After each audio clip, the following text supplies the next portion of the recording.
is heaven? If I asked you to point me in the direction of heaven, where would you point? I wonder, would you perhaps point upwards? Last Thursday we marked Ascension Day, 40 days since Easter Sunday, 40 days that the resurrected Jesus spent with his friends and followers, continuing to teach them, but teaching knowing that he'd shortly be handing over responsibility for sharing the good news to them. Perhaps you might remember the last chapter of John's Gospel, where in addition to catching 153 fish and sharing a barbecue on the beach, Jesus has a conversation with Peter, showing that despite having thrice denied him, Jesus still wanted Peter to care for his sheep. Jesus is entrusting the mission to him, and indeed he's entrusting it to the rest of his followers. And in the various readings we've had over the last few weeks, we've heard about the work of the other disciples as they have shared the news, as recounted in the beginning of the book of Acts. For example, we heard about Philip teaching and baptizing the Ethiopian eunuch.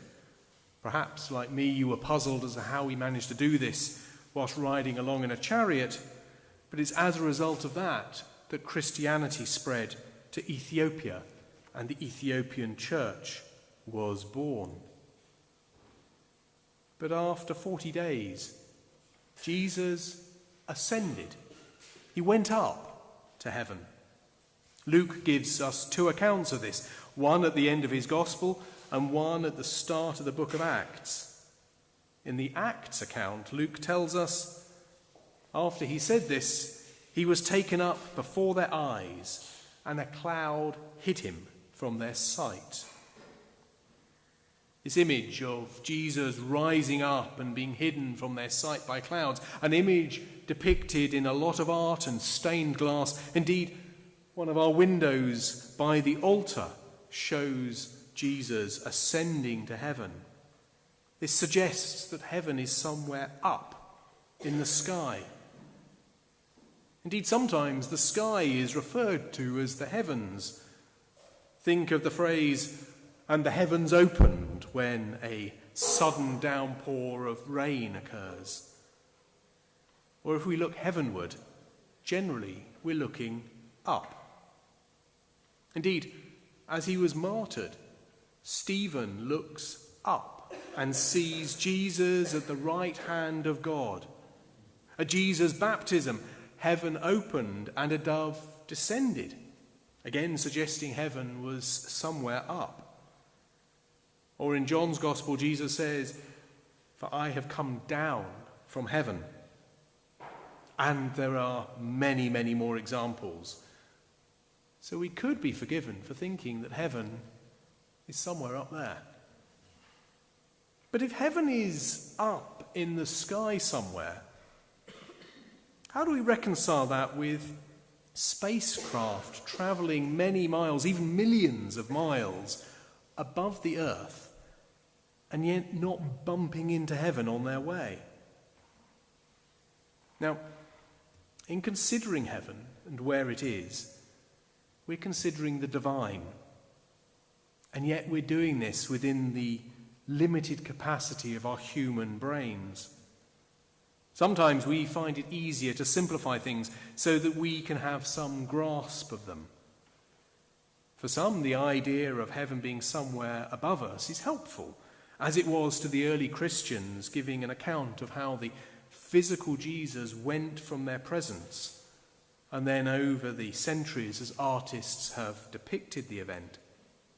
Whilst in the 21st century, with the advances in space travel and astronomy, some might find this too simplistic. However, those same people might think of heaven as being up because we see it as being a state of being higher than our current existence here on earth. Higher, of course, can mean more worthy or more significant, but we also think of it as being above, and so when we're looking for it, we naturally look up. Helpfully, Jesus talks a lot about heaven, but he actually talks more about the kingdom, or the kingdom of heaven. The kingdom of heaven is like a mustard seed, or like yeast, or like hidden treasure, or like a merchant, and, well, the list goes on. Now, I said Jesus helpfully talks a lot about heaven, but often the images he uses need a lot of unpacking. But what these and other examples Jesus uses seem to focus on the ordinary. Many of us may have used yeast, perhaps to bake bread or brew beer. As children, we might have planted mustard seeds, though a much smaller version than the plant of mustard tree that Jesus describes. We still planted mustard seeds on some damp kitchen paper and watched it grow. Perhaps even cut it up with some cress and ate it in a sandwich. We can imagine the idea of hidden treasure or a merchant. These are ordinary things, suggesting that the kingdom of heaven could in fact be all around us.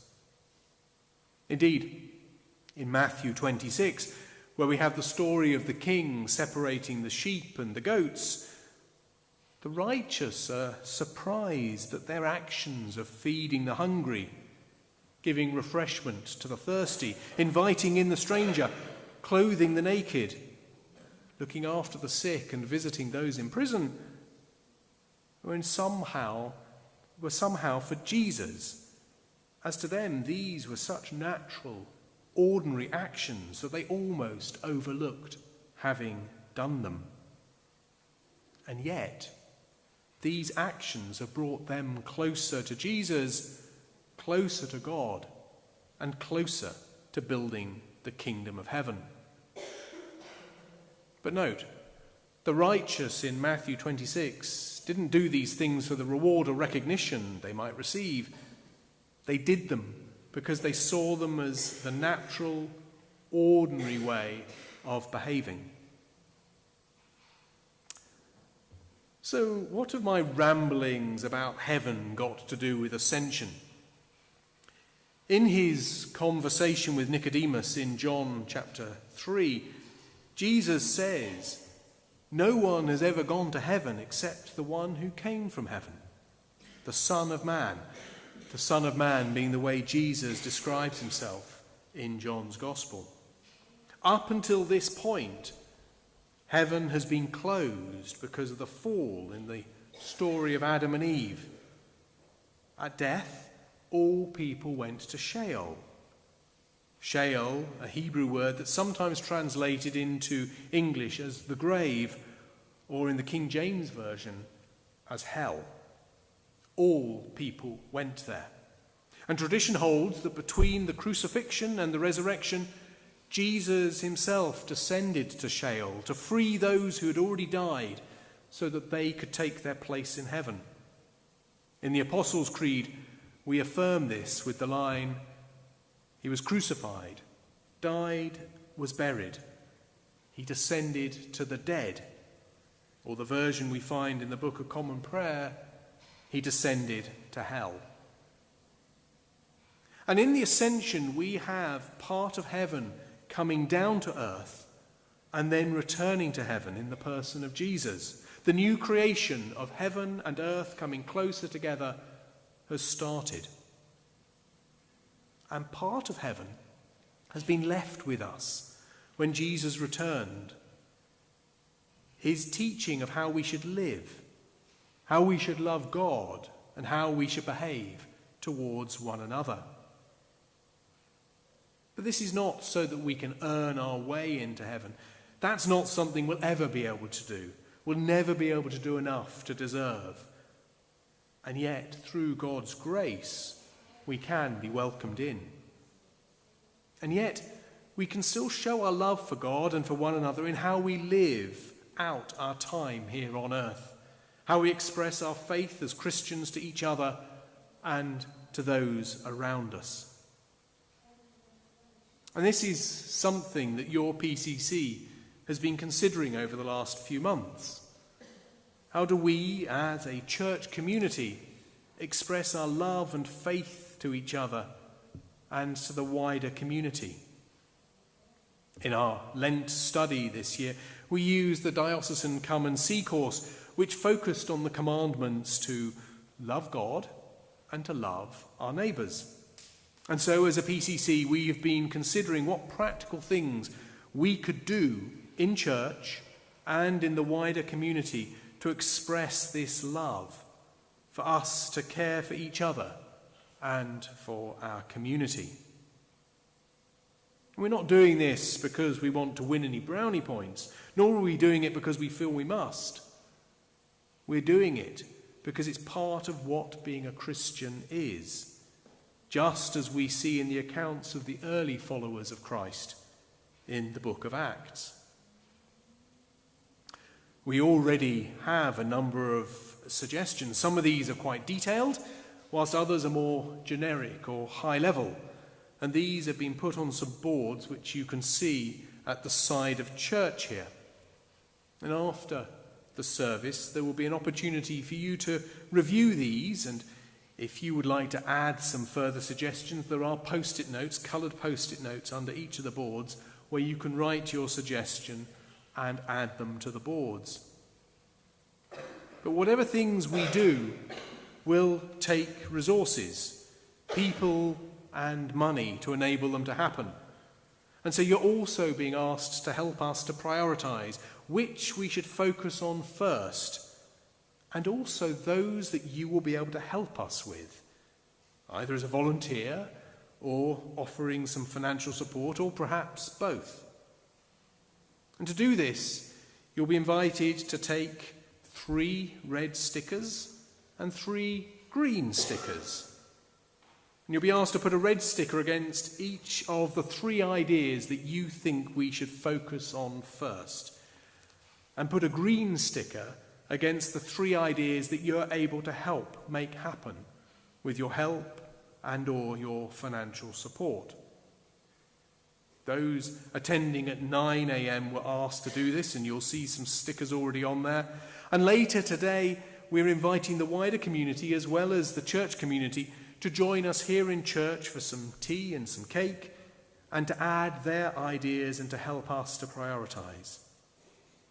Sparklers who will be meeting here tomorrow will be invited to do the same, as will the congregation who meet here for midweek communion on Thursday. And this can be part of our local helping to build the kingdom of heaven. So in the future, when I ask you where heaven is, perhaps you might be able to say, well, a little bit of it is here in Wendover. Amen. Reminder that there are the boards. Please, if you've got a bit of time, the dots are at the back, and you can be putting those on things that you think priority. As Matthew said, there are quite a number of things that are sort of, big headlines, as it were, and may need more specific ideas putting alongside them. So, and if there's nothing there that you think we should be doing, then please write it on a post-it note, and we'll gradually bring it all together. You are very, very welcome to come back for tea and cake this afternoon, and having done that, you can still come back and have tea and cake. We're hoping to have it outside, and we'll perhaps be able to attract some other people to come in. So, but this is obviously ongoing work to really hone down what we think God is calling us to do here in Wendover.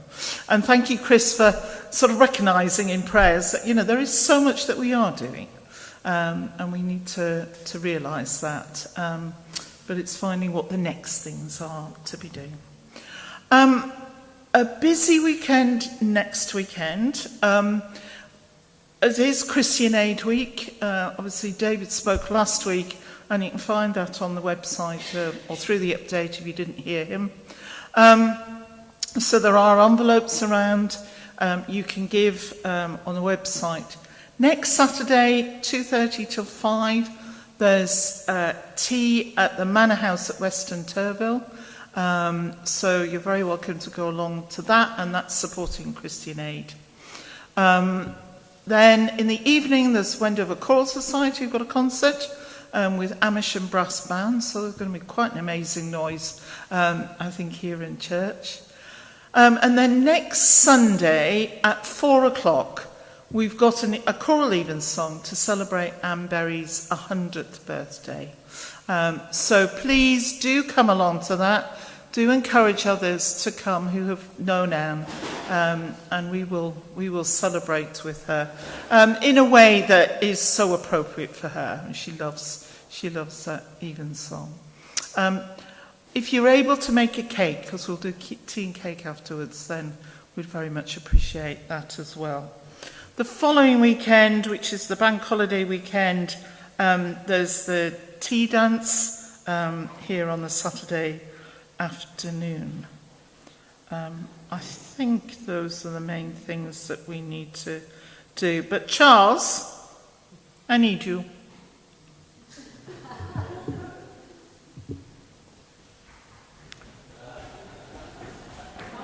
Here. Oh, here.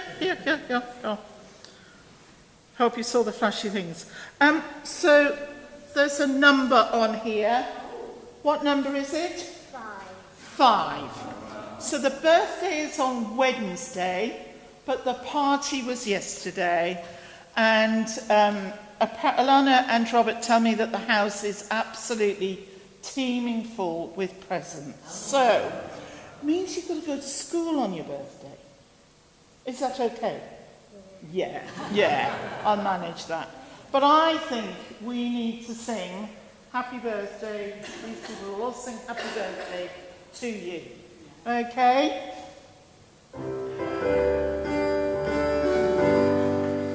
Happy birthday to you. Happy birthday to you.